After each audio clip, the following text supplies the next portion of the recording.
Donc moi j'ai fait mon mémoire de maîtrise et ensuite de master sur une saison au Congo qui raconte l'histoire tragique de Lumumba. Enfin, l'histoire de Lumumba sous la forme d'une tragédie grecque. Et moi c'est une pièce qui m'a complètement ouvert sur un monde qui m'était complètement étranger. Moi je viens d'une famille très...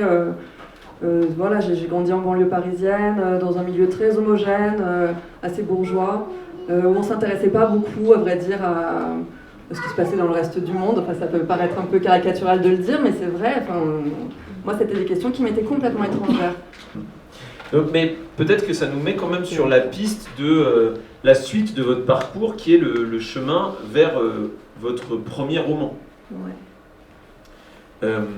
Qu'est-ce qui est le déclencheur de cette étape suivante, qui est celle ensuite de proposer, particulièrement aux éditions du Tripode, un texte. Qu'est-ce qui sont les étapes suivantes qui vous amènent jusque-là? Il y a des gens qui, quand ils ont 5 minutes, ils écrivent un poème. Ou quand ils s'ennuient quelque part, ils peuvent écrire. Moi, ça n'a jamais été... c'est pas un loisir. Ça l'a jamais été... Enfin, c'est pas du tout un mauvais mot que je veux dire loisir, mais c'est pas une activité que je fais gratuitement. Je parle même pas d'être payée, mais juste...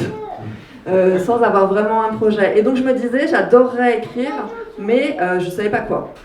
Donc à partir du moment où je savais pas quoi, je le faisais pas et je m'en portais très bien. J'écrivais les bouquins des autres, je lisais les bouquins des autres et j'aurais très bien pu, je pense, continuer comme ça toute ma vie. Et le déclic, ça a été les attentats de Charlie. C'est-à-dire cette confrontation à la violence. Alors voilà, bon, évidemment, moi je connaissais toutes les victimes, j'étais pas là le jour de l'attentat, hein, je le précise tout de suite, ça va relâcher un peu la tension, mais c'est vrai que ce choc énorme quoi, de gens que moi j'avais fréquentés de très près, bon, certains avaient été vraiment des mentors, des gens très proches, et puis des gens que moi j'ai connus, les dessinateurs c'est un peu ça, c'est quand même il y a un côté enfantin quoi. Et donc l'idée que quelqu'un ait voulu tuer Cabu, c'est un truc qui m'a semblé d'une sidération quand même indépassable. Et là, l'absence soudaine de ces gens-là, je sais pas, a laissé une sorte de béance.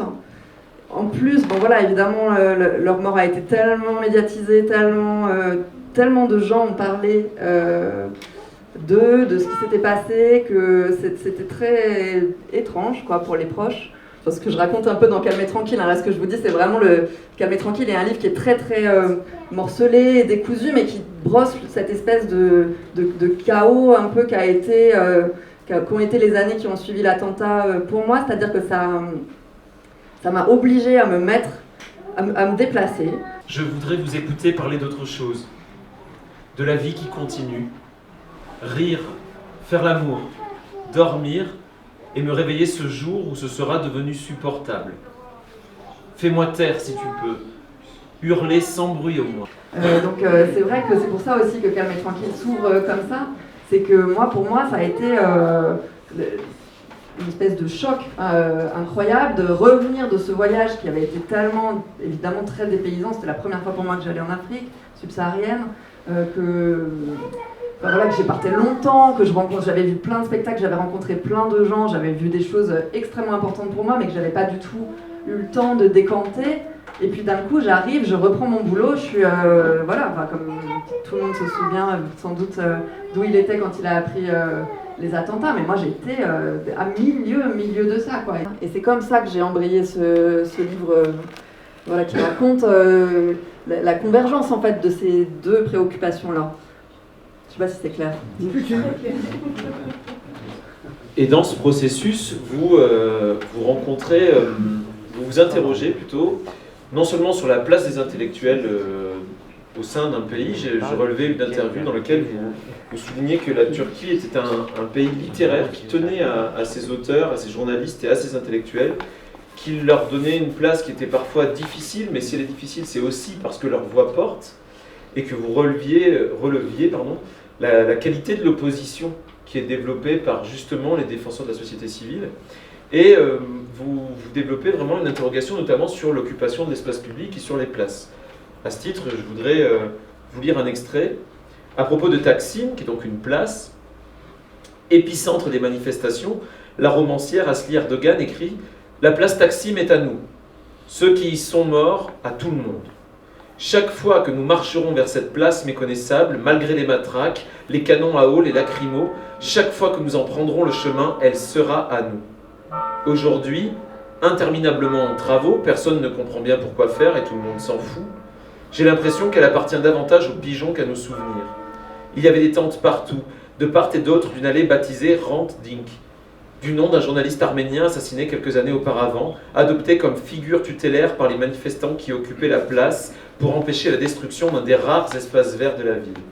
Au milieu du cordon de flics, des musiciens, des artistes, des jeunes et des vieux en tout genre, des babacools, des bobos, des cols blancs, des islamistes. Et en fait, ça me fait penser très fort à l'étape suivante de notre voyage, qui est Marseille. J'ai bien traversé. Ouais. C'est acrobatique parce que moi-même j'ai du mal à faire le lien parfois entre les... Ce qui se passe en ce moment ici en France, dans notre pays, les dernières élections, etc. Enfin, quand on en parle avec les Turcs, ils sont morts de rire. C'est-à-dire qu'on les a exotisés en disant « Oh là là, c'est vraiment une démocratie très fragile, les libertés publiques sont remises en cause très facilement parce que c'est une démocratie très récente, ils n'ont pas les droits de l'homme dans le sang comme nous autres les Français. » Et puis, donc c'est pour ça que ça s'effondre. Et on se rend compte à quel point nos systèmes, quand bien même un peu plus anciens, sont fragiles aussi. Et qu'en fait, on est un peu tous, en tout cas l'Europe large, quoi, l'Europe jusqu'à la Turquie, on est carrément dans le même bateau, quoi. On est en train de vivre les mêmes étapes de délitement de l'état de droit. Alors voilà, je ne dis pas du tout que les choses sont égales, mais par contre, qu'elles sont dans la même direction, ça me semble... chaque année qui passe, l'actualité me le confirme. Moi je trouve que c'est un peu comme Salman Rushdie, c'est ce conteur de l'Orient, et qui part dans une histoire et qui vous emmène. Et ce que j'aime dans Aram Pamuk, c'est qu'il commence un truc et puis il parle d'autres choses. Voilà. Il a dit qu'il y avait un ton pause, Laura. Le temps de